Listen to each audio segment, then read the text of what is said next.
সালাম পাক ও পবিত্র জাইনুল আবেদিনের উপরে আল জালিসু ফি হুজরাতিল মাআতিম। সালাম হোক পাক ও পবিত্র জাইনুল আবেদিনের উপরে যে 40 বছর ধরে নিজের ঘরের ভিতরে কেঁদেছে।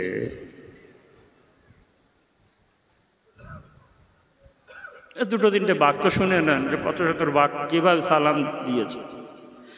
আল জালিসু ফি হুজরাতিল মাআতিম ওয়া আলা বিসুস সাওয়াদিফুল আয়াদ ওয়াল মারাসিম।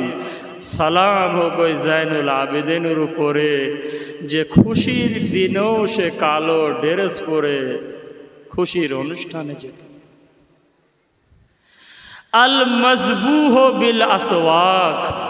সালাম হোক ওই জাইনুল আবেদিনের উপরে যে বারবার বাজারে সামে জবাই হয়েছে। বাক্যগুলো ব্যাখ্যা আছে, কিন্তু আমি সব ব্যাখ্যা দিতে পারবো না।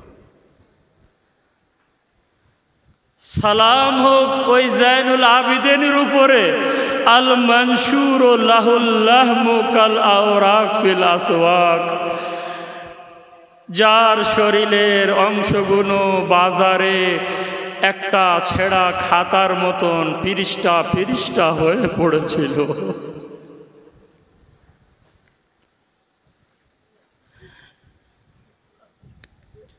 যার শরীরের অংশ একটি খাতার পৃষ্ঠা মতন বাজারে বাজারে ছড়িয়েছিল। যখন চাবুক মারা হতো তো চাবুকের সঙ্গে সঙ্গে আমার মাওলার মাংসগুলো উঠে আসতো।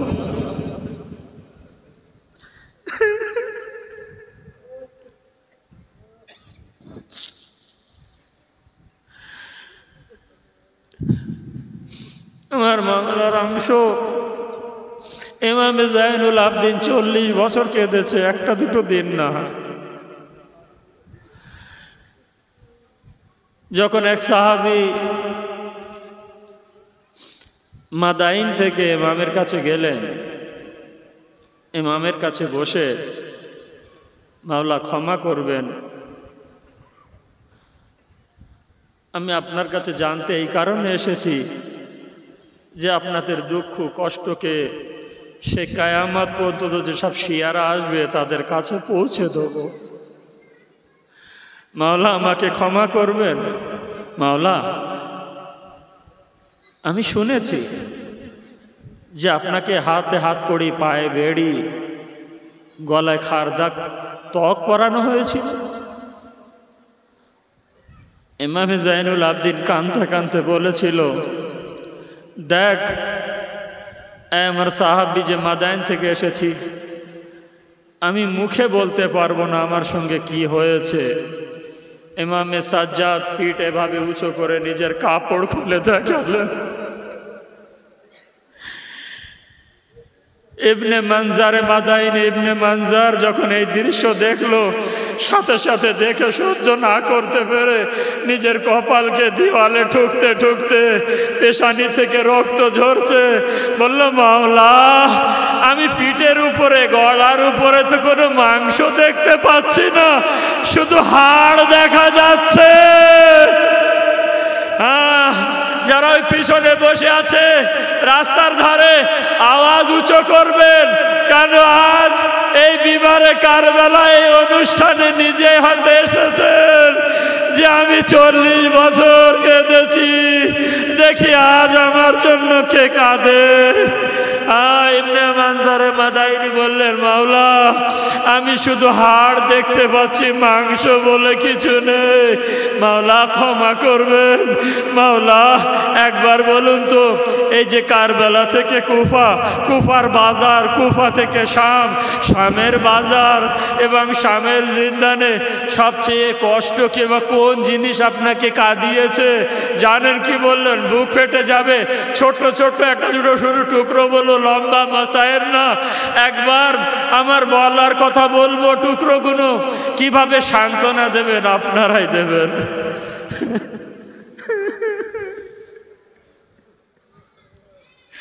সালাম হোক আমাদের জাইনুল আবেদিন।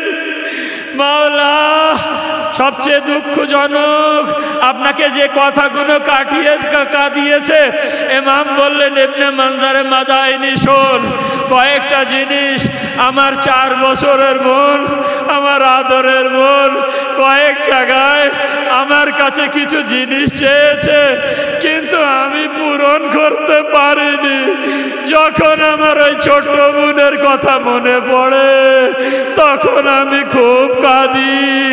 একবার বললেন মাওলা একটা দুটো জায়গা, একবার ইমামে জাইনুল আবদিন বললেন ইবনে মানজারে মাদাইনি শোন, যখন শামের বাজারে আমাকে নিয়ে যাওয়া হয়েছিল খুব ভিড় ছিল এবং আমার হাত পায়ে ভাবে ঘাড় দিয়ে, আমার দিকে দেখেন, অনেকেই জানে না কিভাবে বেঁধেছিল, এভাবে ঘাড়ের উপরে দুটো হাত দিয়ে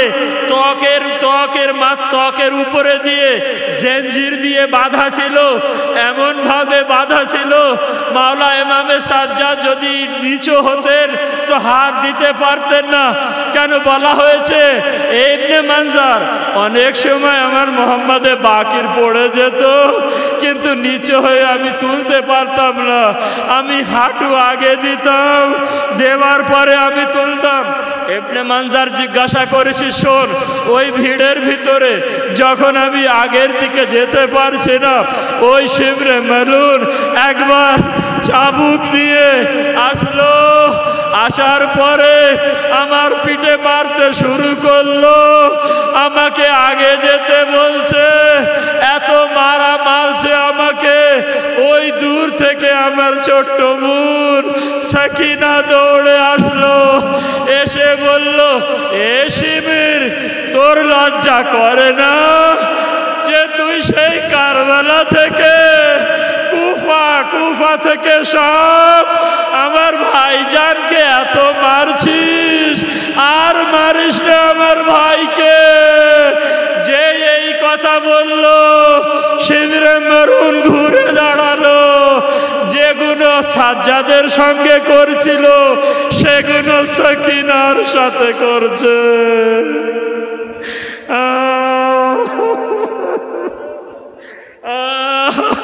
সেগুলো সাকিনার সঙ্গে করছে, সাকিনাকে চাবুক মারছে। সাকিনা আমাকে বলেছিল এ ভাইয়া সাজ্জাদ, শিবরে মেলুনকে একটু বলো যে আমাকে মারুক, কিন্তু আমার মুখে যেন না মারে। আমি এত চড় খেয়েছি আমার মুখে, আমার কানের দুল ছিঁড়ে নিয়েছে, আমার পুরো মুখ জখমি আছে। এ ভাইয়া আমার শিবরে মেলুনকে বলো আমার সমস্ত জায়গায় মারুক, কিন্তু আমার মুখে যেন না মারে। ইবনে মানজার আমি যত বলেছিলাম তত সাকিনার মুখে চড় মেরেছিলাম। আমি ওই কথা মনে পড়লে আমি আর বাঁচতে চাই না। এই ইমামে সাজ্জাদের জুলুস তুলবেন ভাই, একটা মিনিট ব্যাস। ইমামে সাজ্জাদকে যে বিষ দেওয়া হয়েছিল, এই বিষ পান করেছিল ইমামে সাজ্জাদ, কলেজা ফেটে ফেটে বার হচ্ছিল, খাটের উপরে ছিল, বিছানার উপরে। বললেন বাকির, হে বাকির, আমাকে এই বিছানা থেকে সরিয়ে মাটির উপরে শুইয়ে দাও। একবার বললেন বাবা তোমার পিঠ জখমি, তোমার পিঠে মাংস নেই বাবা, তুমি এই গদির উপরে থাকো, বিছানার উপরে থাকেন। বললেন না, আমাকে আমার শেষ সময় এসে গেছে, আমি আমার বাবার মতন এই মাটির উপরে জান দিতে চাই। একবার মাটির উপরে শুয়ে দিলেন, কারবালার দিকে ফিরে বলেছিলেন এ বাবা হোসেন, আমি নিজে চোখে দেখেছিলাম তোমার লাশ বেগর কাফান পরেছিল, আজ আমি তোমার মতন এই মাটির উপরে আমার জান দিয়ে দিলাম।